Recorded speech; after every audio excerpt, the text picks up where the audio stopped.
Bom dia, pessoal. Eu fico muito feliz de ver vocês aqui participando desse webinar, né? É o primeiro webinar que eu faço pelo IKEA, né?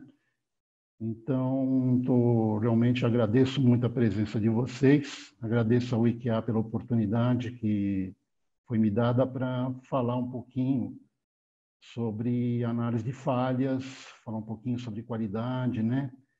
Então, vai ser um papo, uma hora que a gente vai conversar, né? Eu não vou entrar em grandes teorias, né? A gente vai falar sobre análise de falhas, particularmente, né? Que é uma área que eu gosto muito, é uma área que eu já trabalho há um bom tempo nessa parte.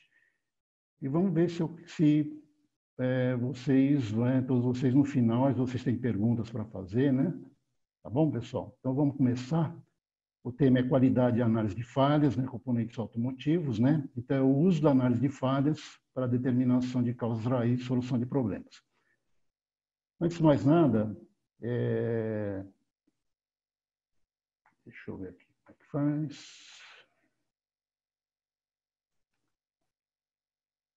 Deixa eu me apresentar, né? Meu nome é Douglas de Paula e Silva. Eu sou engenheiro metalurgista já há um bom tempo. Mais de 40 anos que eu sou formado em metalurgia. Eu sempre trabalhei com metalurgia e trabalhei em algumas empresas, né, como engenheiro, como executivo, né, na Uzi Minas, na ThyssenKrupp, né, na Schmalz Bickenbach.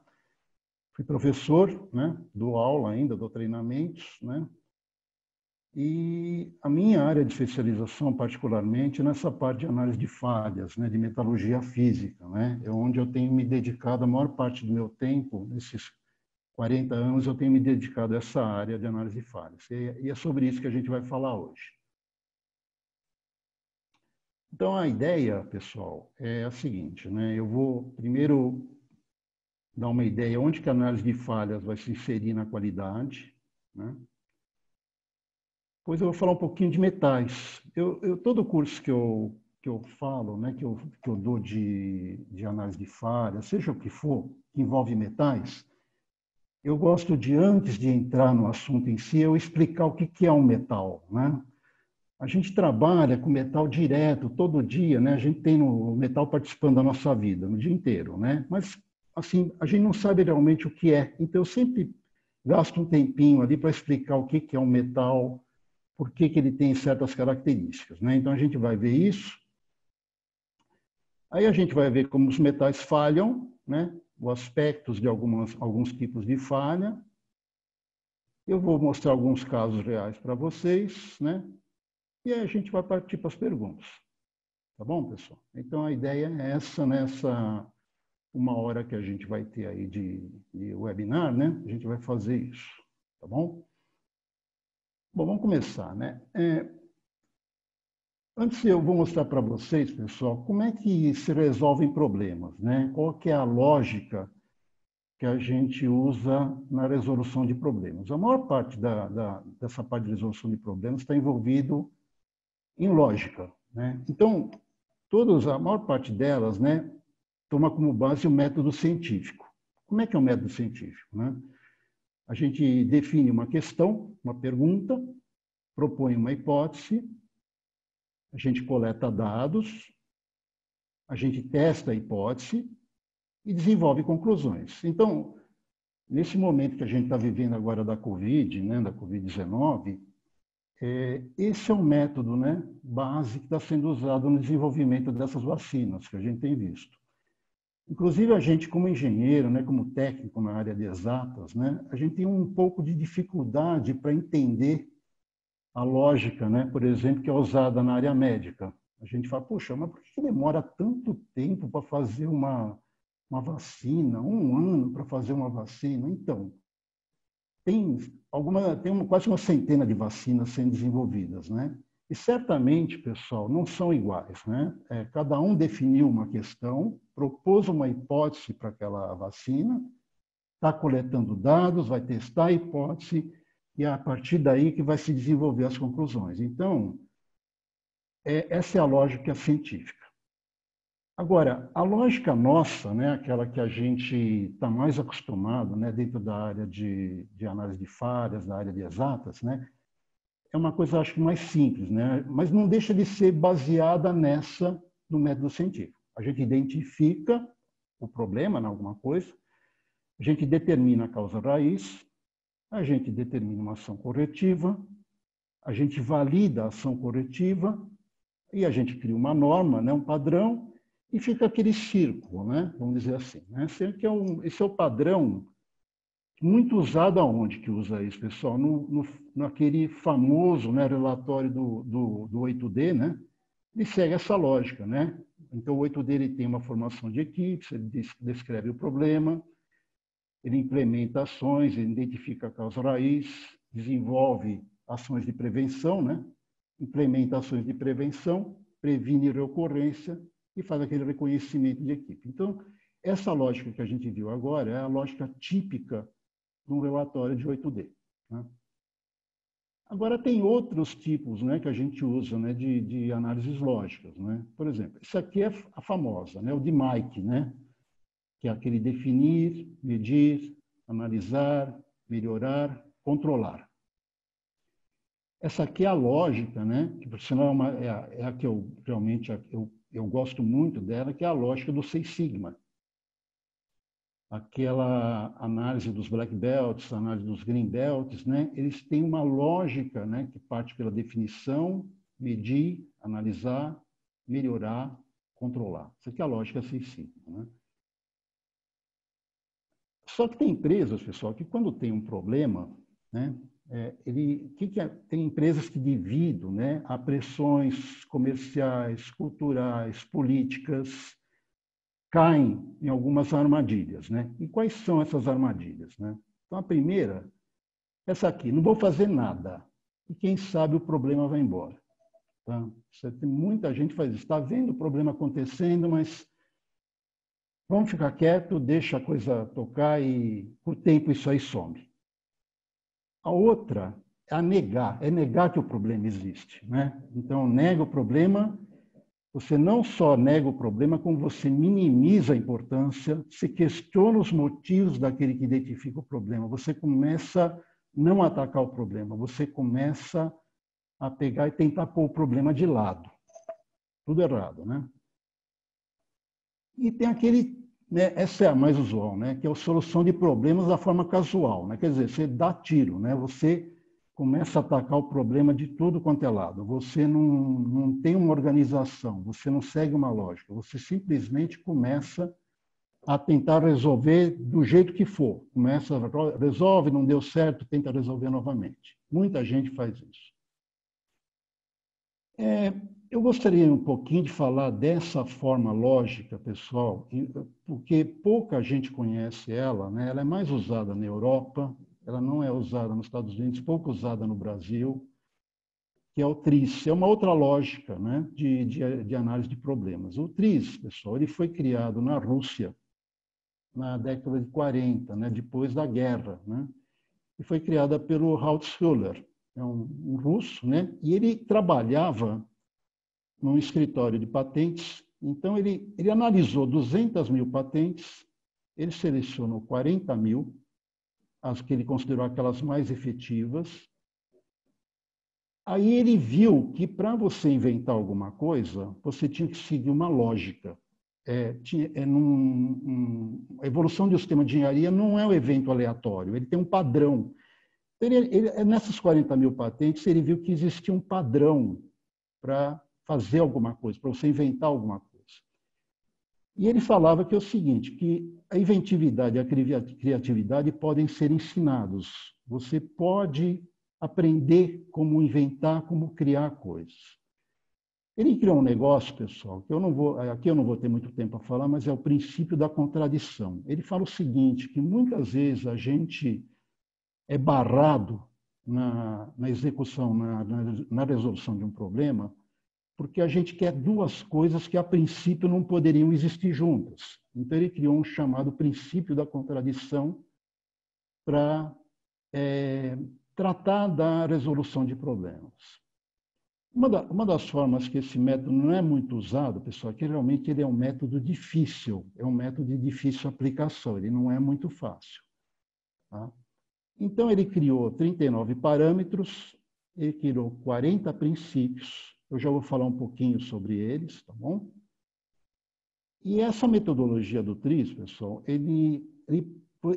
o bom dela, pessoal, é que ela força você a se abstrair. Você sai um pouco da área lógica. Você começa a pensar em coisas prováveis. Né? Então, essa é o bacana dessa metodologia do TRIZ, que é muito pouco usada. Ele apresenta técnicas e ferramentas para resolução de problemas e ele permite desenvolver soluções inovadoras. Eu estou gastando um tempinho com ela porque justamente para mostrar para vocês algo, acho que eu acredito, novo para a maior parte de vocês. Tá? E ele falava o seguinte, acho que isso que é o importante. Ele falava o seguinte, que quando você define bem um problema, isso é bacana, 50% dele já está resolvido. Ou seja, a definição do problema, quando eu for falar de análise de falhas, eu quero falar justamente sobre isso.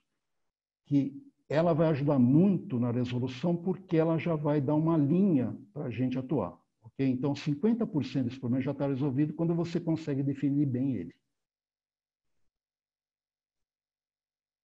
Quais foram os parâmetros? Alguns deles, pessoal. Ele criou um monte de parâmetros, mas eu vou falar, por exemplo, ele criou um parâmetro chamado confiabilidade, o outro que ele chamou de efeitos danosos, perda de tempo, velocidade. E ele criou também uns princípios. Por exemplo, vou dar um exemplo para vocês. Princípio da universalidade. O que é isso? Por exemplo, vocês têm um sofá-cama, o sofá-cama ele segue o princípio da universalidade. Por quê? Ele é ao mesmo tempo um sofá e vira uma cama. Ou seja, ele tem duas utilidades diferentes. Tá? Por exemplo, princípio do encaixamento. Aquelas embalagens de Tupperware, aquelas para usar em casa, que você encaixa uma dentro da outra, de plástico, reduz o tamanho, segue o princípio do encaixamento. Eu vou mostrar para vocês só uma forma, por exemplo, que o TRIZ resolveria um problema. Aqui vocês têm uma tubulação de plástico e tem partículas que eram antes de plástico, aqui em alta pressão circulando aqui. Tá? Então, vocês estão vendo essas partículas de plástico circulando por aqui. Perdão, partículas de aço, desculpe. A tubulação que é de plástico. Ela tinha sido feita para suportar partículas de plástico. Aí eles resolveram botar metal. Quando bota metal, pessoal, o que começa a acontecer? Começa a arrebentar aqui. Tá? Porque a partícula de metal, o aço, bate aqui, vai quebrar aqui a parede. Qual seria, pessoal, a forma normal que a gente resolveria essa questão, numa lógica normal nossa? Ou a gente trocava o material, ou a gente reforçava isso aqui, que a gente poderia, por exemplo, criar botar uma parede reforçada aqui, assim, botar uma solda, sei lá. Podia criar uma peça, por exemplo, uma peça que a gente podia dividir, por exemplo, esse joelho em uma parte aqui, criava uma parte substituível. Quer dizer, estragou, a gente vai lá e substitui. Ou então a gente mudava o projeto. Agora, como é que o TRIZ resolveria essa questão? O TRIZ resolveria a questão dessa forma. Ele ia pôr um magneto aqui, as partículas de aço iam ficar grudadas aqui e elas próprias iriam servir como barreira para as outras partículas de aço não romperem a estrutura de plástico. Está vendo? Então, é uma forma inventiva de fazer isso. Então, o TRIZ resolveria desse jeito que foge totalmente do padrão usual nosso. Bom, vamos para frente. O que é um defeito, pessoal? O que é uma falha? Então, normalmente, deixa eu só apagar aqui. O que é uma falha? É um sinônimo de defeito, normalmente é um sinônimo de defeito. Não está indo. Para um especialista em fraturas, pode ser uma rachadura, uma trinca, uma descontinuidade, que dependendo do tamanho, ela pode ser até ok. Tá? Eu posso ter Eu posso ter uma peça com uma trinquinha, mas falar, ó, isso aí, por enquanto, não tá me gerando problema nenhum, então, para mim, ainda não é uma falha, porque ainda está com um caráter benigno. Um cara que trabalha no controle de qualidade, a falha, para ele, pode ser alguma coisa que não esteja de acordo com o padrão. Então, para ele, aquilo é uma falha. Para um green belt, o que é um defeito, que é considerado qualquer coisa que iniba um processo ou, num sentido mais amplo, qualquer condição que não atenda a uma expectativa do cliente. Isso aqui é uma visão de um cara que trabalhe com o Six Sigma, né? Um Master Black Belt, um Black Belt, um Green Belt. Para um advogado, o que é uma falha? Pode ser uma propaganda enganosa, pode ser uma inadequada, algo que não tenha sido citado no manual do proprietário do veículo. Então, dependendo do que você está trabalhando, falha pode ser uma coisa totalmente diversa entre uma área e outra. Né? Eu vou falar um pouquinho, pessoal, de alguns métodos, né, Eu vou falar um pouquinho da análise de causa raiz em falha. Como é que a gente analisa, como é que a gente determina causa raiz em falha? O padrão nosso, qual seria? A gente tem a falha, aí a gente levanta evidências e provas. Vocês lembra daquele conceito que eu falei científico, né? Então, vocês veem que tem uma relação direta, né? Tudo que a gente está falando aqui tem uma relação direta com o método científico, né? De uma forma ou de outra, né? Tem uma lógica por trás. Então, a gente levanta evidências e provas. Como é que a gente faz isso, pessoal? A gente analisa fisicamente a falha. Então, fractografia, que a gente vai falar daqui a pouquinho, detalografia, análise de dados, entrevista com o cliente. A gente levanta evidências e provas. O que eu vou falar daqui a pouquinho entra aqui, pessoal, que é justamente o início da coisa, né? Ou seja, se você analisa bem a falha, você já anda diferente daqui para cá. Você vai caminhar, você vai subir essa rampa de um jeito diferente. Então, aqui, por exemplo, vocês têm a análise física da falha, vocês vão investigar, vão tentar entender, né? Como é que você faz isso? Ishikawa, flowchart, histograma, Pareto, FNEA, né? Todas aquelas coisas que a gente já conhece, né? A gente analisa e identifica. Como que a gente analisa e identifica? A gente faz brainstorming, aquele relatório do não é, que eu gosto muito, por sinal, o relatório não é. Os 5 ou 7 porquês, né? Dependendo da organização, são 5, dependendo da organização, são 7. E o FTA, né? Que é aquela ANARV, né? O Full Tree Analysis, né? Árvore de análise de falhas, né? O Full Tree Analysis. Né? Ações corretivas, diagrama de afinidade, diagrama de interrelação, implementa e aí começa a gerenciar o projeto. Então, isso aí seria um padrão, vamos dizer assim, bacana para a gente analisar a falha. Seria desse jeito aí. Eu vi numa apresentação do Claudemir e do Carlos Roberto Camelo, né, um trabalho deles, uma figura que eu achei muito bacana, porque eles juntam tudo, né? Então, aqui a lógica Six Sigma, ele junta com outros tipos de lógica, então eles puseram num quadro só como é que é a relação, né? Então, por exemplo, né, estão vendo aqui, ó, falha e evento, ocorrência do evento falha, coleta de dados, análise do evento, né? Aqui no final, né, utilização do FMEA e do FTA nos fatores identificados e com a causa raiz, né? Então, aqui é como o de Mike e os outros tipos de análise se colocam na mesma tipo de análise. Eles juntaram numa mesma figura os vários tipos de análise, né, para ver que, na verdade, todos eles estão relacionados. Vamos falar um pouquinho de metal. Eu vou sair agora um pouco da parte da lógica da análise da falha e a gente vai entrar naquilo que eu falei para vocês. A gente vai falar de metal. Então, vocês estão vendo a boa e velha tabela periódica, que a gente já viu isso algum dia na vida, né? Em algum momento vocês viram isso. Agora, dessas tabelas periódicas que está aí, pessoal, o que tem de metal aí, né? 70% dela, pessoal, é metal. 70%. Ó. Tudo que vocês estão vendo aí colorido ainda são metais. Então, a gente tem desde metais conhecidíssimos, né, como ferro, Como tem metais, por exemplo, moscovium. Isso aqui é um metal feito em laboratório. Ele durou frações de segundo, deve ter durado décimo de segundo. O cientista fez alguma coisa, aquilo começou e acabou. Foi uma coisa muito rápida, né? Coisa que não existe na realidade. Isso foi criado artificialmente. Então, aqui vocês têm os metais. 70% da tabela periódica é formada por metais.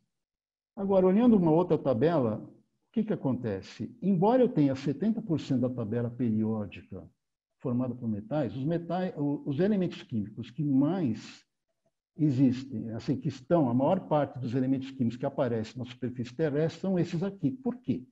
Porque são os elementos orgânicos, né? Os elementos das plantas, dos seres vivos. Então, embora 70% da tabela periódica tenha metais, a maior parte dos elementos químicos que vão aparecer são esses aí por causa dos organismos vivos que fazem parte do nosso sistema. Tá bom? O metal, pessoal, ele tem alguma coisa assim que é único dele, né? Eles são sólidos a temperatura ambiente, eles apresentam normalmente uma cor prateada, né? Com algumas exceções, né? O cobre, o ouro, né? Que é meio avermelhado. O mercúrio, que é o único metal líquido, ele tem aquela cor meio prateada, né? Eles são dúteis. O que é dutilidade, pessoal? Dutilidade é a capacidade que você tem de deformar o material. Então, os metais, quando você compara metal com outros materiais, eles são deformáveis. Então, eles são dúteis, eles deformam, né? Eles são bons condutores, né? Eles conduzem corrente elétrica 10 a 100 vezes mais rápido que outras substâncias, né? Por que acontece isso? Eles têm, pessoal, uma característica que é o seguinte: vocês estão vendo aqui metal tem uma estrutura cristalina, ele tem cátions e ele tem uma nuvem de elétrons, pessoal. Aí que está a jogada do metal. O metal, essa nuvem de elétrons, que alguns elementos, que quando você, por exemplo, relaciona alguns elementos químicos, essa nuvem que tem, ela fica fixa. Quer dizer, isso aqui não se mexe. Enquanto que no metal, os elétrons são móveis, eles não têm uma posição fixa, eles ficam se movendo. Então, graças a essa capacidade de movimentação dos elétrons, dessas partículas vermelhas, pessoal, o que acontece? O metal, ele tem o que a gente chama de mar de elétrons, ou seja, esses elétrons eles ficam vibrando, eles ficam ali numa posição, e isso que é o bacana, porque eles vão se adaptar facilmente. Então, por exemplo, se você tentar deformar um metal, essa nuvem de elétrons ela vai ser achatada. Ela vai se achatar com a estrutura. Se vocês tentarem, por exemplo, dobrar um metal, essa nuvem de elétrons vai deformar também. Então, essa característica, essa é a grande sacada dos metais. Essa nuvem de elétrons, né, que até o pessoal fala que é um mar de elétrons, é o que dá as características típicas do metal. O metal consegue, por exemplo, condutibilidade, né? O que é a condutibilidade? O que é eletricidade? Elétrons circulando de um lugar para outro. Então, quando vem o fio aqui, né, o fio elétrico, vem os elétrons entram aqui, eles já encontram outros elétrons aqui. Então, para eles, é uma facilidade. Então, a propagação de elétrons num metal é muito fácil, porque já tem essa nuvem de elétrons aqui disponível, então os metais vão circular aqui facilmente. Então, a condutividade do metal é alta por causa disso, por causa da nuvem de elétrons. O que é uma liga metálica, pessoal? Liga metálica é quando você mistura duas substâncias da tabela periódica. E uma delas, pelo menos uma delas, tem que ser metal. Então, a gente chama, por exemplo, o aço. O aço é uma liga formada de ferro e carbono. O ferro é um metal, o carbono não é um metal, mas é uma liga. E essa mistura de ferro e carbono se chama aço ou ferro fundido. Ok? Isso é uma liga metálica. O metal, pessoal, ele tem propriedades, muitas propriedades. Eu vou falar de algumas delas, que é o que mais interessa. Eu vou falar somente dessas duas aqui. Eu vou falar da tenacidade, eu vou falar da resiliência. que é a tenacidade, pessoal? Tenacidade é a capacidade que o material tem de resistir à quebra. Ou seja, a tenacidade está ligada diretamente à fratura, a evitar a quebra. Quanto mais tenaz é o material, mais ele vai resistir à quebra. Isso aí é chamado de tenacidade. E não é só para aço, não. Por exemplo, bambu que não é um material metálico, vocês sabem. Tenta quebrar um bambu, pessoal. O bambu tem uma resistência, uma tenacidade extremamente alta, extremamente alta. Né? É um metal que não é um metal, né? Não é um metal e ele tem uma alta tenacidade. Aquelas espadas de samurais, né? que eram feitas, né? Que são feitas ainda, inclusive tem toda uma técnica para fazer essas espadas. O que caracteriza essas espadas é a alta tenacidade delas. Elas não quebram. É difícil de quebrar uma lâmina de uma espada de um samurai. Tem dois conceitos, pessoal, que é a tenacidade e resiliência, que eles se confundem muito, mas tem uma diferença entre eles. Inclusive, esses dois conceitos são muito usados na área de recursos humanos, né? Hoje em dia, então, está uma coisa, né? O pessoal fala, o sujeito é muito tenaz, a tenacidade do indivíduo, né? Usam também a resiliência. Nesse momento da Covid, as pessoas têm que ter resiliência, né? Então, esses dois termos estão sendo muito usados também na área de recursos humanos, né? E eles têm uma relação direta com a definição técnica desses termos. O que é a tenacidade? Tenacidade é a capacidade de um material absorver energia sob tensão na faixa elástico-plástica. Resiliência é a capacidade do material absorver energia sob tensão dentro da faixa elástica. Eu vou explicar melhor o que é isso. Vocês lembram desse diagrama aqui? Diagrama tensão-deformação? Então, quando a gente puxa, faz um ensaio de tração no aço, no material, ele tem a curva do ensaio de tração, ele tem esse jeitão aqui, né? Então, quando a gente mede a área, só essa área, a integral, né? Lembra da integral, né? Quando a gente mede a área dentro da parte elástica, ou seja, aquela parte que o material, se vocês soltarem o corpo de prova, que ele volta à origem. Então, quando a gente mede a área dessa regiãozinha aqui, você está medindo, na verdade, a resiliência. Agora, quando você mede toda a área, você está medindo tenacidade.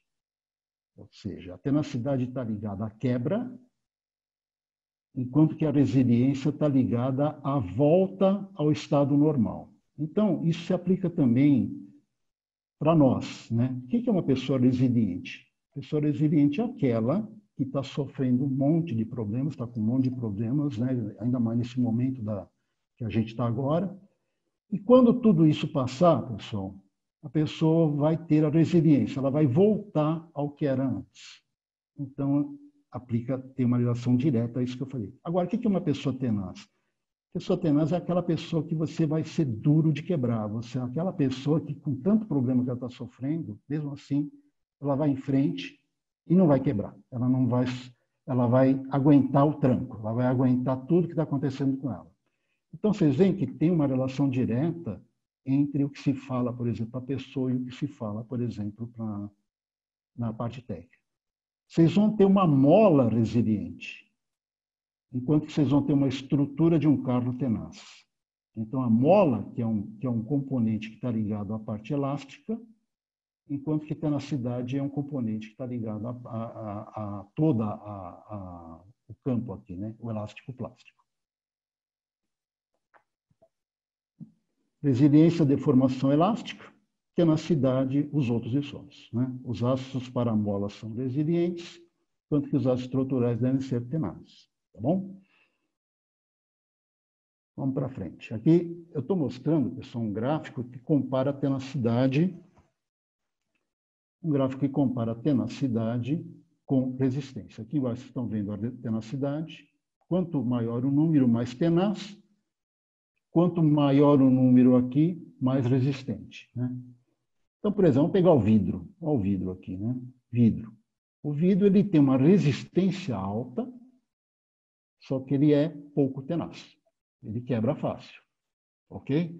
Mas tenta pegar um material vítreo e tracionar. Ele vai aguentar, ele resiste. Agora, se você jogar uma pedra, se você bater esse material, ele vai quebrar. Por exemplo, vamos pegar um polímero, né? Um plástico. Né? Hoje tem plásticos de tudo quanto é jeito. Né? Tem plástico substituindo partes metálicas em motor de carro que a gente não podia imaginar uns tempos atrás. Falar, não, isso jamais vai ser feito de plástico, de polímero. Né? Algumas tubulações na parte de motor, né? Hoje estão sendo feitas em plástico. Então, polímeros, eles têm uma resistência alta, eles têm uma tenacidade alta também. Alguns polímetros, inclusive, chegam a ficar no mesmo campo dos metais, né? Que vão estar aqui, ó. Os metais vão estar aqui. Okay? Eles têm uma tenacidade alta, uma alta tenacidade, e tem uma resistência também alta. Ok, pessoal? Eu vou falar de um caso clássico de tenacidade, que é o clássico do Comet, né? O Comet foi o primeiro avião comercial a jato feito, tá?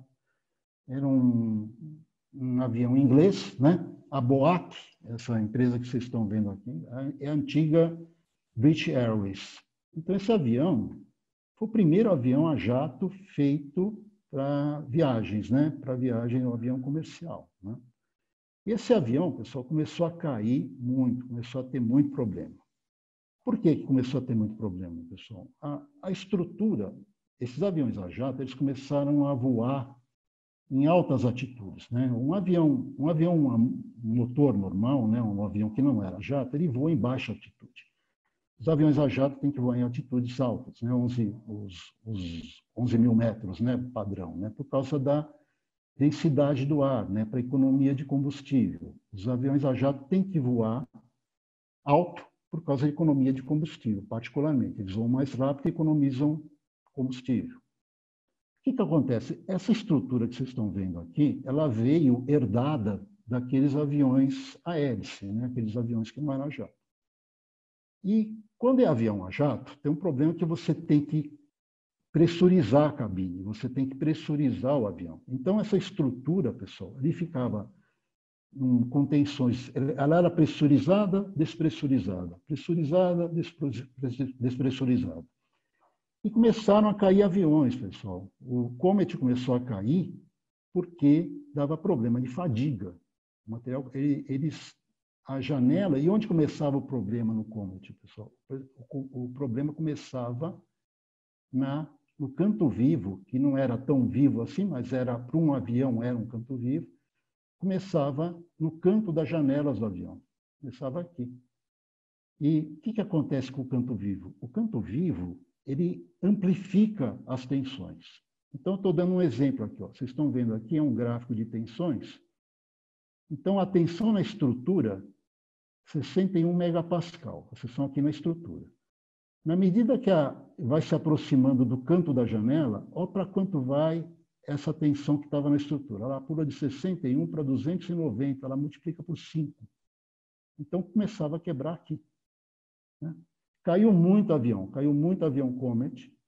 Então, graças a isso, pessoal, as janelas dos aviões hoje, dos aviões atuais, elas são pequenas e bem arredondadas.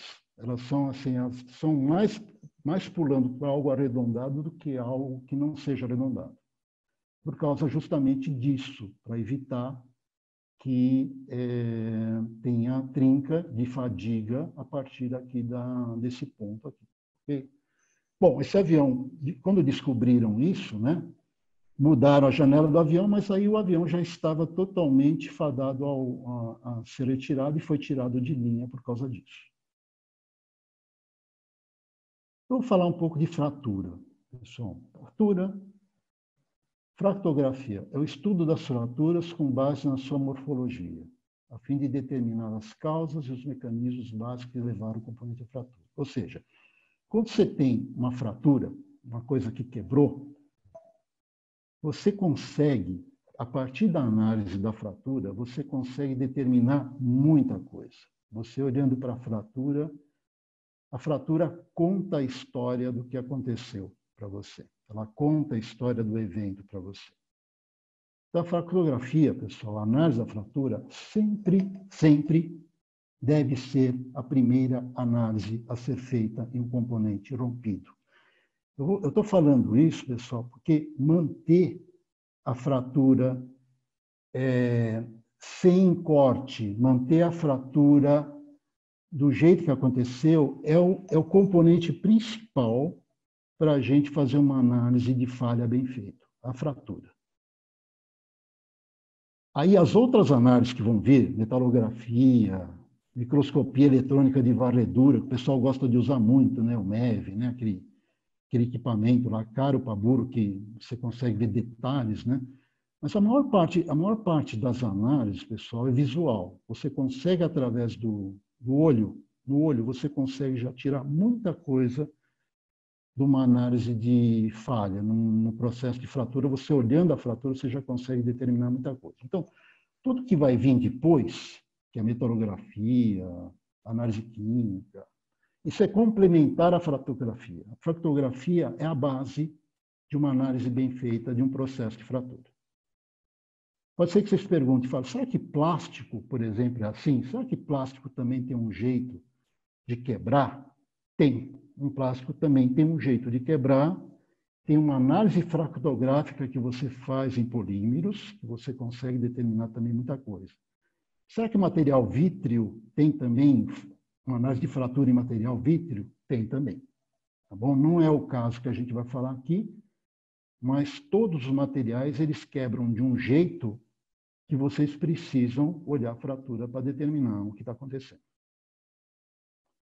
Como é que é feito hoje, pessoal? Um componente quebrou uma peça. Como é que se faz normalmente, pessoal? Primeira coisa, eu falo isso porque pela minha experiência, tá bom, de muitos anos de análise, o que o pessoal normalmente faz? Quebrou.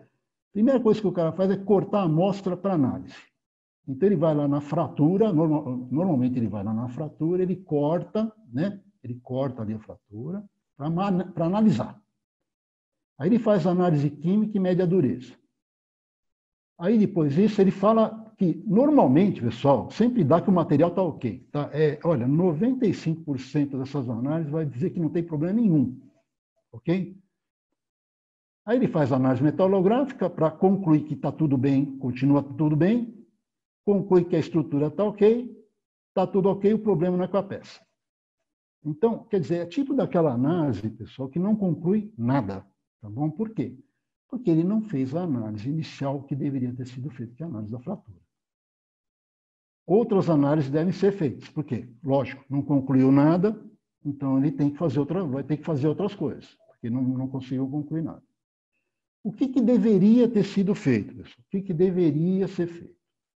Preservar a fratura, avaliar a fratura, documentar, ou seja, fotografa, vê, fotografa de novo, documenta. Analisar o ponto de início. Ponto de início? Isso. Então, a fratura, pessoal, a fractografia, ela vai dizer para você onde começou o problema. Então, você vai cortar para análise o lugar onde começou o problema. Você não vai fazer um corte ou vai fazer uma análise em outro ponto. Você tem que analisar o lugar onde começou. Você levanta um histórico de outras peças, se já teve falhas iguais, se está falhando muito, você levanta um histórico. Corta, olha, agora é que eu vou fazer, pessoal, que, aqui já começou aqui. Depois isso aqui é o que tinha que fazer antes. Agora que eu vou começar a fazer tudo que tinha sido feito antes lá. Então, cortar a amostra para análise, outras análises, elaborar o relatório com as prováveis causas, e é isso. Agora, vocês estão vendo aí 4 fraturas, 4 coisas quebradas, 4. Quem olha assim de primeira fala, puta, quebrado, né? Isso aí já, o que isso vai me traduzir, né? Olha, vamos começar pela primeira aqui. Isso aqui é uma fratura frágil. Fratura frágil é aquela fratura que ocorre repentinamente, ou seja, o equipamento estava funcionando, estava trabalhando, estava tudo bem com ele, e de repente, pau, quebrou, quebra a estrutura, Normalmente, a fratura frágil está ligada à sobrecarga. Alguma coisa aconteceu ali naquele momento que deu um problema. Agora, onde começou o problema, pessoal? Fratura frágil. Vocês estão vendo umas marcas aqui, ó? Isso aqui são chamadas marcas radiais. Então, pessoal, o problema começou aqui. Aqui. Não aqui, não aqui. Aqui. Então, quando for feita a análise, a gente vai analisar esse ponto aqui. As marcas radiais apontam para o início da falha. Quebra aqui. Então, aqui é que tem que analisar. Vamos para uma segunda. Olha essa aqui. Essa aqui é a fratura dútil. Por que é dútil, pessoal? Ela é dútil porque ela está deformada. Vocês estão vendo que tem uma deformação plástica aí? Quer dizer, o parafuso, esses dois parafusos aí, antes de quebrarem, antes de eles sofrerem quebra, eles deformaram. Então, teve uma deformação plástica bem visível, dá para ver, está muito visível, e aí sim é que ele quebrou. Então, essa é uma fratura dútil, ou seja, o parafuso já estava quebrando, e aí, a partir de um determinado momento, ele quebrou de vez, porque atingiu um limite tal que a deformação chegou a um limite de deformação plástica tão forte que o parafuso quebrou totalmente. Essa aqui é uma fratura por fadiga. Vocês estão vendo umas marcas aqui, ó, que são chamadas marcas de praia, que é a característica típica da fratura de fadiga. Então, parece aquelas marcas que são deixadas pelo mar quando saem ali da praia, né? Deixa aquelas marquinhas. Até a cor aqui está ajudando, né? Uma cor de praia aqui, ó, tá vendo? Então, tá bem, dá para ver bem. A marca de praia, pessoal, ela parte do ponto onde a fratura começou. Ou seja, a marca de praia indica que o problema começou aqui, ó. E a partir daqui ele se propagou. Agora, o que é uma fratura por fadiga? Fratura por fadiga é uma fratura que vai acontecendo aos poucos. Ou seja, você tem o equipamento funcionando, ele está funcionando normalmente, está trabalhando lá, e ele já está quebrado. A fratura já está crescendo, ela vai crescendo, crescendo, crescendo, tem um limite para que isso aconteça, tá bom? Tem um limite para que isso aconteça. Chega um momento, pessoal, que a fratura cresce, cresce, cresce, cresce, e aí ele, pum, quebra frágil, quebra desse jeito aqui, ó. Mas depois de um bom tempo, tá? Depois de um bom tempo, quando começou o processo, inclusive vocês estão vendo essa cor provavelmente, pessoal, provavelmente foi causada porque foi criando aqui uma camada de ferrugem, foi criando um óxido aqui em cima, então a fratura foi propagando e, ao mesmo tempo, já foi oxidando, foi enferrujando. Então, vocês notem que a cor aqui é diferente do resto por causa justamente disso. Okay? Ou seja, a fratura por fadiga aconteceu, ela ocorre devagar. Uma outra fratura legal é essa aqui, ó, a fratura corrosão sob tensão. Quando você tem um elemento químico, alguma coisa que começa a provocar um processo de corrosão localizado, ou começa a ocorrer um defeito, e a partir desse defeito o defeito atinge uma determinada área já bem grande, que, sobre a ação da tensão que está atuando nesse componente, o componente vai quebrar frágil, vai quebrar desse jeito aqui. Mas antes que ele quebre desse jeito, teve aqui uma área onde ocorreu um processo químico, um processo de corrosão sob tensão, ou seja, algo fez com que começasse um processo de corrosão que, junto com a tensão que estava atuando no momento, deu o problema. Aqui vocês estão vendo algumas fraturas por fadiga, ó, algumas. Então, dependendo do jeito que está a fratura, pessoal, vocês conseguem determinar algumas coisas. Vocês conseguem determinar se foi um esforço de tensão, se foi dobramento, se foi torção. Pelo tamanho da marca de praia, está vendo a marca de praia? Aqui, isso aqui é a marca de praia, essa parte branca aqui. Dá para prever se a tensão era baixa ou se a tensão era alta. Dá para prever isso. Por exemplo, ó, vamos dar um exemplo. Essa fratura aqui. Isso aqui é uma fratura típica de dobramento rotativo. O que é isso? É um componente que estava, por exemplo, ele estava ali em rotação, por exemplo, um eixo estava em rotação, E ele começou a quebrar. A partir daqui, ó, a marca de praia começando aqui, ela vai propagando assim, ela vai fazendo isso. Ó. Pessoal, até pela forma como a fratura se propaga, dá para dizer se o eixo estava girando horário ou anti-horário, dá para você prever pela fratura, você consegue prever isso. Ok? É muita informação. Aqui, uma fratura típica de um processo de torção. Tem esse jeitão aqui, ó. Tá bom, pessoal? Tudo fadiga, todos os processos de fadiga. 90% do que quebra numa indústria quebra por fadiga. 90%. A concentração de rupturas por fadiga na indústria é a mais alta possível, 90%. Eu vou agora mostrar para vocês, pessoal, um dos casos que eu analisei, né? Eu analisei centenas de casos, né? Mas eu vou mostrar alguns só para mostrar como seria feita uma análise. Isso aí é um ball joint. O ball joint é aquela peça que vai ali na parte de baixo do carro que colabora para ele, vamos dizer, uma peça fundamental para você conseguir dirigir, virar a roda. A roda vira pelo efeito dos ball joints. Eles trabalham ali na parte da suspensão. Essa peça aí, pessoal, deu um recall violento porque ela apresentou ruptura desse jeito aí. A gente conseguiu pegar essa peça, vamos dizer, antes que os carros saíssem, né, para a venda, a gente conseguiu detectar o problema. Bom, aí você olha a fratura, né? O que você consegue tirar dessa fratura? Né? Vocês estão vendo aqui que a área fraturada está azulada, está vendo que está uma cor diferente, uma cor azul, né? Estão vendo isso? E tem aqui uma parte cinza, né? Isso aqui é a parte metálica. Agora, por que está azul? Né? Por que está? O que pode concluir disso? Pessoal, quando uma fratura está colorida, azulada, a conclusão é que essa trinca foi provocada aonde? No tratamento térmico. Okay? Isso é uma típica trinca de tratamento térmico, ou seja, houve a quebra durante o tratamento térmico e, devido vamos dizer, a temperatura do tratamento térmico, ele conseguiu azular a superfície da fratura. Então, isso é uma típica trinca de um processo de tratamento térmico, ou seja, uma trinca que foi formada no fabricante, e aí juntou tudo, pessoal, aquela coisa, quando dá o problema, vem tudo de uma vez, né?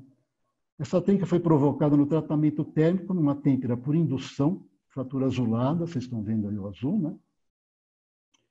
O que aconteceu, pessoal? Houve um erro no processo. Eles mudaram o equipamento que fazia o tratamento térmico, fizeram uma mudança estrutural na fábrica, não fizeram o aterramento correto, do equipamento. Então, a potência que foi transmitida para essa peça durante o tratamento térmico foi superior ao que deveria ter sido feito. Eles fizeram uma mudança logística na fábrica, não comunicaram ao cliente e fizeram um mau aterramento do equipamento. Essa peça veio da Índia, não foi feita no Brasil. E deu um problema geral com relação a essa peça, porque também aconteceu o seguinte, o controle de qualidade naquele dia, no dia que aconteceu esse problema, devido à logística de mudança da fábrica, eles também os equipamentos de controle de qualidade que poderiam pegar esse problema estavam desativados e foi feito um controle de qualidade manual, ou seja, fizeram um controle somente visual, então essas peças passaram batidas. Ok? Esse aqui, pessoal, infelizmente o fabricante não me deixou mostrar o equipamento original. Tá? Ele falou, não permite a utilização da fotografia. Então, eu estou mostrando para vocês um equipamento parecido, para vocês entenderem o que aconteceu. Isso aqui é uma batedeira, pessoal, uma batedeira industrial para fazer massa, né? Para fazer pão, né? Fazer panetone, né? Então, vocês estão vendo aqui aquele gancho, né? Tem gente que deve ter essas batedeiras em casa, né? Aquelas batedeiras grandes que aparecem no MasterChef e tal, né? Então, essa aqui é uma industrial, é um gancho que serve para mexer a massa. E o que aconteceu? O gancho quebrou durante, quando estava fazendo a massa, esse gancho quebrou. E o cliente estava meio desesperado porque ele tinha uma encomenda para final de ano de panetone, né? E ele não podia parar o equipamento. Não podia parar o equipamento. Então, eu fiz um desenho, pessoal, porque é o que eu falei para vocês, eles não deixaram eu liberar as fotografias, né? Não deixaram mostrar. Como é que era esse gancho? É um gancho, né, que vocês estão vendo, né? E ele era preso por solda, uma placa. Essa placa cinza que vocês estão vendo aqui é uma placa, e ele era soldado. Então, essa peça em aço inoxidável, ele era soldado. Ele ia fazer uma espiral, né? E ele quebrou aqui, ó, justamente quando terminou a solda, a parte, essa placa que ele era soldado nessa placa, e quebrou aqui, justamente quando terminava a solda, aqui, justamente nesse ponto terminou, quebrou. E ele tem esse jeitão aqui, ó. Olha ele aí em tamanho natural. Ele tem 1,20 m, viu, pessoal? Só para dar uma ideia de tamanho para vocês, a peça aqui em si tinha 1,20 m. Começou aqui, pessoal. A fratura começou a fratura por fadiga. Vocês estão vendo aqui as marcas de praia? Ó. Foi propagando. Quer dizer, enquanto a fratura estava propagando, o equipamento estava funcionando. Quando ele atingiu um tamanho X aqui, ó, ele quebrou frágil, quebrou repentinamente. Então, essa fratura, ó, aqui tem 80 milímetros, mais ou menos, essa fratura cresceu 50, trabalhando, quer dizer, o equipamento estava trabalhando e estava com uma fratura de 50 milímetros nela, e aí que ele quebrou. Por que quebrou aqui, pessoal? Isso aqui é uma peça feita em aço inoxidável, e eu notei, quando eu fiz a análise, que tinha um processo de corrosão aqui, iniciando. Mas é inox não enferruja. Inox se enferruja sim, dependendo do que você põe em contato com o aço inoxidável, ele vai enferrujar sim. Principalmente cloreto. Os cloretos são, vamos dizer, inimigos, né? Material clorado, pessoal, é um inimigo do aço inoxidável. E eles faziam a limpeza desses equipamentos, como é equipamento de fábrica de alimento, eles faziam essa limpeza com compostos clorados. E justamente no final da solda, que é aqui, ó, tinha uma saliência, tinha um rebaixazinho aqui, onde esse composto clorado ficava retido, ele ficava um pouquinho ali dele, ficava ali. Batata. Começou a partir daquele pontinho de corrosão, começou a brotar um processo de trinca, cresceu, quebrou o componente. Então, quando foi feita a análise, eu falei para eles para que, vamos dizer, melhorassem aqui a solda e, ao invés de fazer a limpeza com produto clorado, que eles fizessem limpeza com outro tipo de produto que não tivesse cloro, né? Para que não criasse o mesmo problema. Né? Então, eles fizeram uma mudança lá, inclusive, no processo da própria fábrica. Eu acho que tem um tempinho para mais um. Falta 4 minutos, né? Deixa eu ver se eu consigo. Eu deixei um aqui de...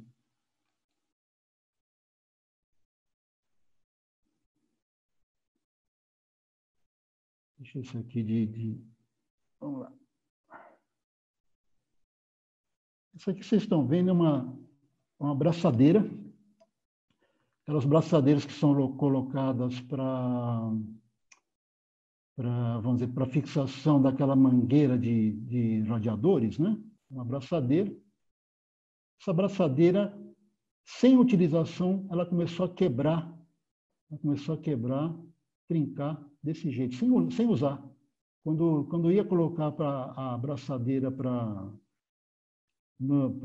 fixação ali da mangueira, ela já estava rompida, já estava quebrada.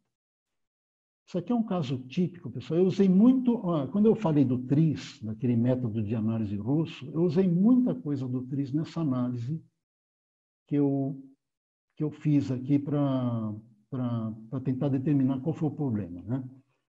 Essa braçadeira, ela tinha uma parte dela que ia com borracha aqui embaixo. Então, Eu olhei a fratura, eu vi que ela estava preta, né? E ela estava dando uma determinada região aqui. Então, fizemos uma análise na fratura, né? Eu estou sem a foto aqui, mas a gente viu que na superfície da fratura tinha muito enxofre, enxofre demais, muito enxofre, que não veio do aço.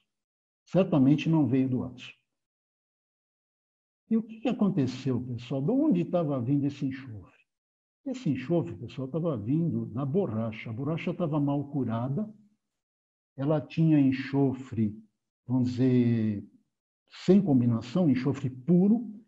Esse enxofre, pessoal, sob condições de umidade e com variação de temperatura, criava o gás sulfuroso. Então, esse gás sulfuroso é um inimigo dos aços.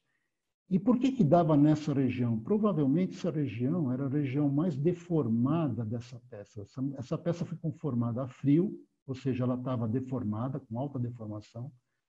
Então, a interação do enxofre no estado livre, né, na borracha, junto com umidade, junto com calor, forma gás sulfuroso, ele começou a atacar e essa peça quebrava, normalmente por um processo de fadiga, mas muito lento, mas tudo por causa dessa presença do enxofre em estado livre na borracha. Essa borracha estava mal curada.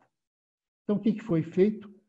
Mandamos melhorar lá a questão da borracha e a gente manteve as caixas onde eram guardados os componentes em um lugar mais seco, né, lugar mais reservado, fechado, para que não criasse umidade. Aí acabou o problema. É isso, pessoal. Acho que deu na bucha? Deixa eu ver. Deu uma horinha aí. Então, perguntas. Acho que é isso que eu tinha que falar para vocês. Em resumo, pessoal, eu quero mostrar para vocês, o que eu quis mostrar para vocês? Que se vocês fizerem uma análise bem feita, inicial, de algo que quebrou, a partir daí, o problema já está com um encaminhamento para a resolução. Fica muito mais fácil você resolver a partir desse encaminhamento que você encontrou antes do que se você não tivesse nada na mão. Então, a análise de falha, os processos de análise de falha são extremamente importantes para direcionar um bom relatório final, realmente ações realmente que vão surtir efeito. É isso aí, pessoal. Obrigado.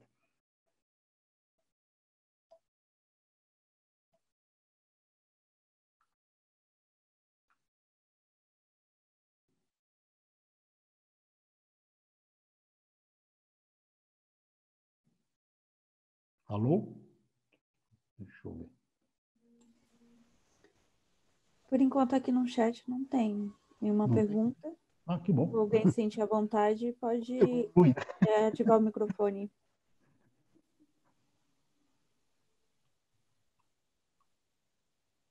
Ou eu fui muito claro, ou... sei lá. Olá, o professor tem alguma obra em sua autoria sobre o assunto? Não, eu não tenho, não. Eu tenho treinamentos, né, que eu tenho feito, mas eu ainda não tive.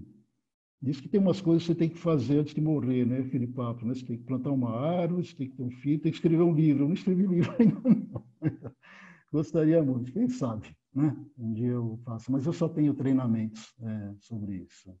Infelizmente, eu não tenho nada sobre isso, não. Mas tem muita coisa escrita, viu? Olha, muita coisa sobre isso. Tem muita literatura sobre essa parte de análise de falhas disponível no mercado.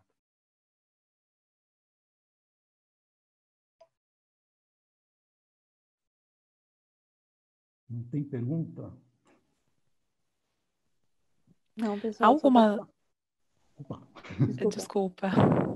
Há alguma norma para se basear para fazer essas análises? Compreendo que possa ter alguma norma, algum requisito normativo que possa embasar essas análises e o tratamento. Existe?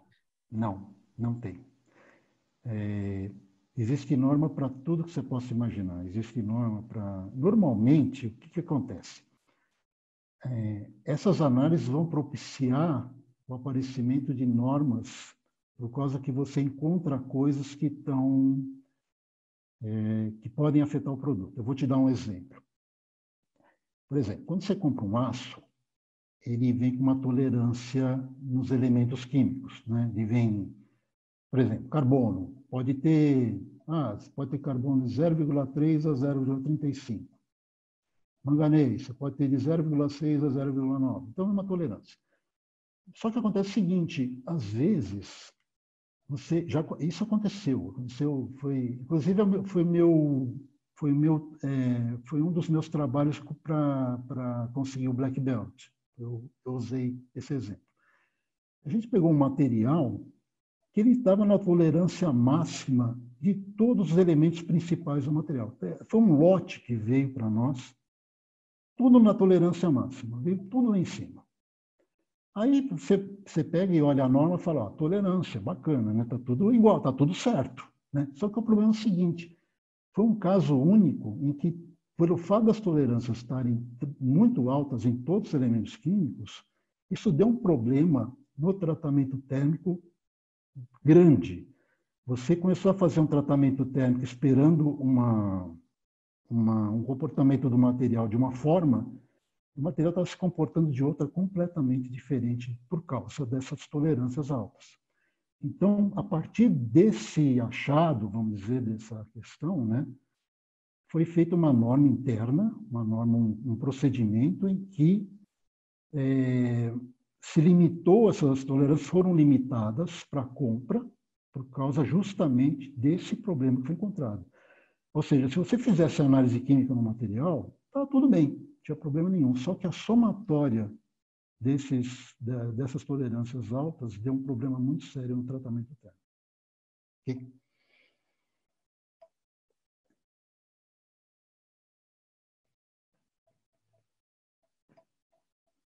Mais perguntas? Tem perguntas?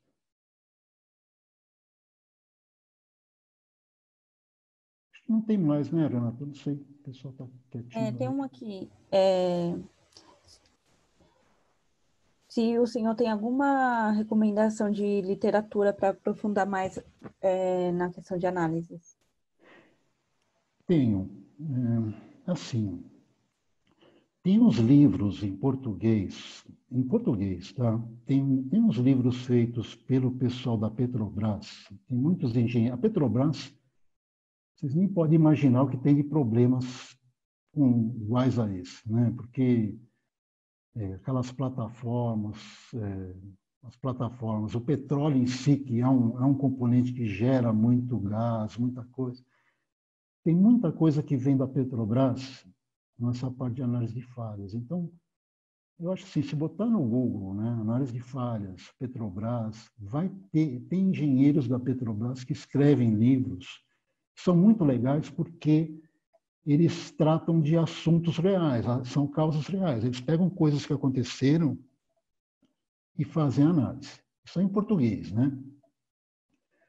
Tem um livro antigo, que é um livro da ABM de análise de falhas e de fraturas. É um livro antigo que eu creio que a Associação Brasileira de Metais não está mais publicando já esse livro.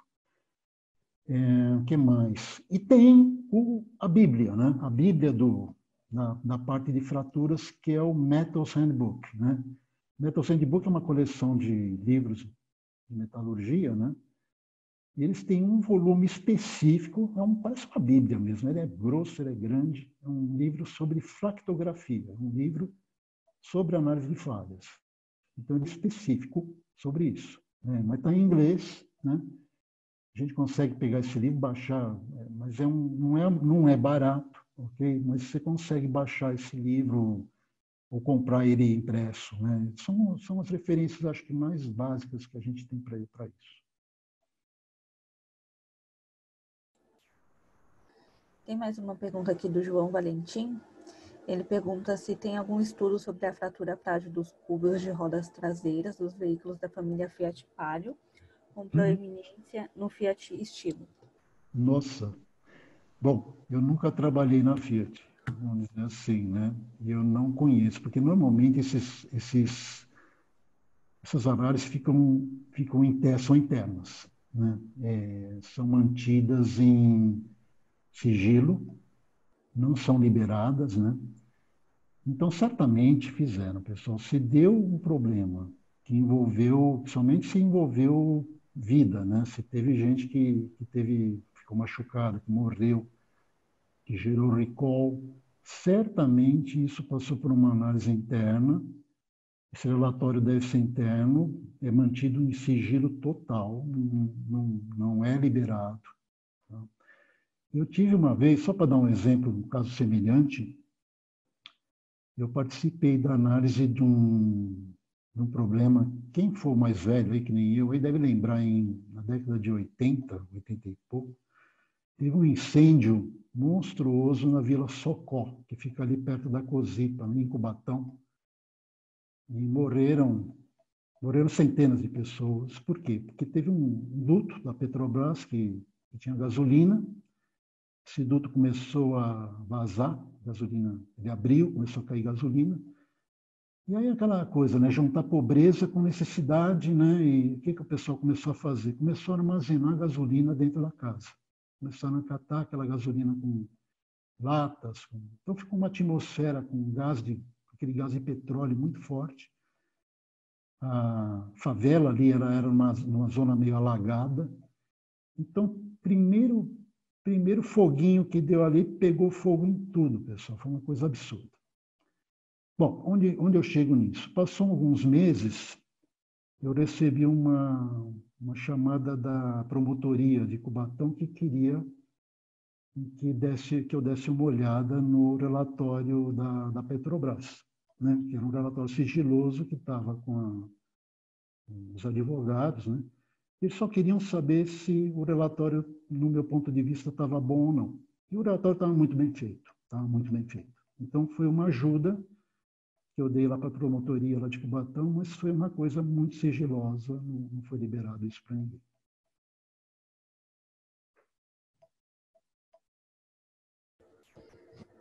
Tem mais duas perguntas, que é do Rafael Pavão. Eu vou ler. Como fazer com que as respostas obtidas na análise de falha sejam úteis para chegar na causa raiz, que pode ser no produto ou no processo? Assim, análise de falha, uma coisa, por exemplo, é você começar um Ishikawa, assim, por exemplo, Ishikawa, você vai fazer um Ishikawa, aí um diagrama causa e efeito. Aí você põe lá, problema, eixo rompido. Tá? Aí você começa, né? Método, meio ambiente, mão de obra, né? Você começa a analisar e tem informação somente eixo rompido. Você vai ficar dando tiro para tudo quanto é lado, tal, vai perder um tempo. Agora, em vez do eixo rompido, vamos dizer que você tem algo assim. Eixo rompido devido a um processo de fadiga, depois de tanto tempo de uso, com início no lugar tal. Aí você, veja bem, uma coisa é você ter um eixo rompido, outra coisa é você ter um eixo rompido num ponto exato, determinando inclusive o tempo que demorou para ele quebrar. O teu gráfico de Ishikawa vai ser outro. Você já vai pensar de uma forma diferente, você já vai dar um direcional totalmente diverso, você vai ganhar tempo fazendo isso. Entendeu? Então, a análise de falhas ela vai entrar justamente nisso, de te dar embasamento para você tocar as coisas em frente. Vamos dizer assim. A primeira análise, aquela que nem o cara lá do TRIS, né, o Altshuler, falava, né, que quando você tem uma definição clara do problema, 50% dele já está encaminhado. Aí você vai ver onde que a coisa aconteceu. Né? Então, você aí analisa um histórico. Por exemplo, a primeira peça que está quebrando, a primeira peça que está quebrando. Tem outras, aí começa aquele relatório não é, né? Por que quebrou aqui e não quebrou lá? Aí, então, existem ferramentas lógicas, né? Que todo mundo tem essas ferramentas dentro das empresas, né? Cada um faz de um jeito, né? Por que quebrou naquela, não quebrou na outra? E por que quebrou desse jeito nessa, não quebrou na outra? Então, a análise de falhas ele vai dar esse tipo de informação, ele vai dar um embasamento para que você toque as coisas em frente de uma outra forma. Não sei se eu respondi a pergunta, mas acho que é por aí. Agora uma pergunta do Vanderlei Rodrigues. Como fornecedor de um equipamento ou dispositivo comprova que a fratura foi originada por um erro de projeto e não de execução? sendo que a maioria das vezes os fornecedores são penalizados? A análise de fratura vai dizer isso. Ele vai dar essa resposta. A análise de fratura vai dizer isso. Ela vai, em função do histórico, em função da forma como ocorreu, ok? Ela vai conseguir dizer isso. Ela vai dizer se houve um erro de projeto ou houve um erro, vamos dizer assim, realmente de processo, que houve alguma coisa que aconteceu no momento X lá que quebrou. Dá para prever isso. Eu tive um problema no ano passado de alguns compressores, uns compressores monstruosos, são os compressores que eram usados para fazer a umidificação de uma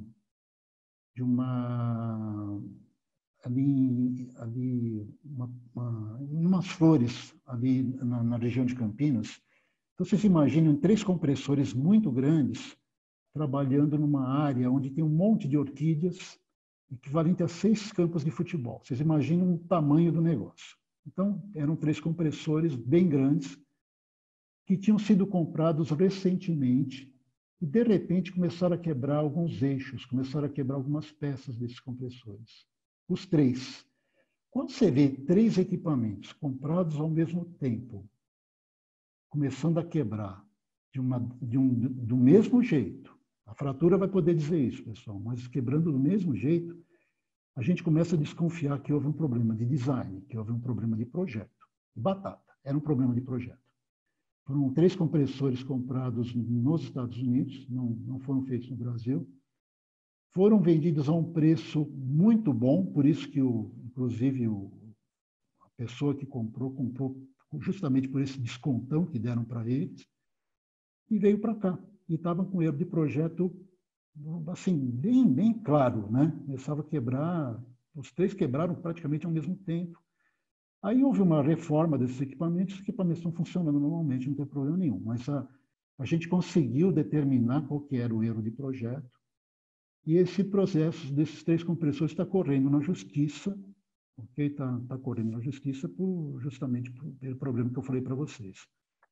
Então, dá para prever, a análise de fratura, ela prevê sim, se houve um erro de projeto, se houve um erro na produção, algum erro de processo, dá para prever. Oi, bom dia. Bom dia. O Douglas, em relação à área de perícia, o perito que possa trabalhar nessa análise de falha, você consegue dar um panorama para a gente sobre então, isso? Perito, né? Assim, hoje a maior parte das perícias, né, são perícias na área civil, né? Parte de construção, né? Mas tem perícia, sim. Eu nunca entrei nessa área, mas eu sei mais ou menos o que acontece. Você tem que ser meio amigo do juiz. Você tem que ir nas varas, né, nos tribunais, e se apresentar. Vamos dizer assim. Você tem, inclusive, uma associação de peritos, coisas assim, mas a maior parte dos juízes, vamos dizer assim, ela recebe um currículo seu, né, sobre isso, e ele, tendo um problema, ele dá um encaminhamento. Né? Tem, lógico, aspectos legais, aquelas coisas todas, mas normalmente é aquela coisa mais dele conhecer você do que outra coisa, sabe? E você ter um currículo seu de que você faz esse tipo de análise disponível nos vários tribunais, nas várias varas, né? Mas uma vez eu peguei um trabalho de um perito que ele foi na empresa onde eu trabalhava, ele foi lá justamente foi mandado pelo juiz.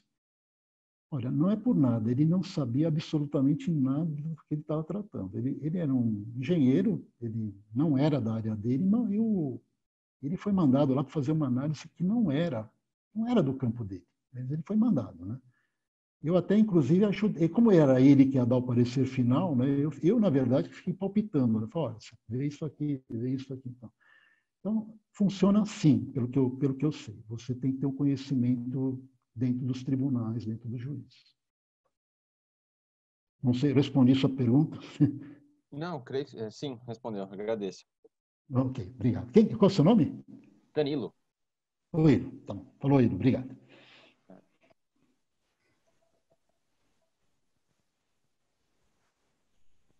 Douglas, por conta do horário, a gente poderia estar encerrando? Sim, fiquei muito feliz de mostrar um pouquinho do que é a análise de falhas, né? Eu queria agradecer muito a presença de vocês, agradecer ao IKEA por essa oportunidade, tá bom? Viu, Renata? Muito obrigado por todo o trabalho que você teve, aí o Leonardo, né? E vamos aguardar uma outra oportunidade para a gente conversar mais um pouco, tá bom, pessoal? Posso desejar para vocês um ótimo fim de semana, tá bom? É isso aí, tá bom? Obrigado, pessoal. Obrigado, Douglas. Obrigado a todos que participaram.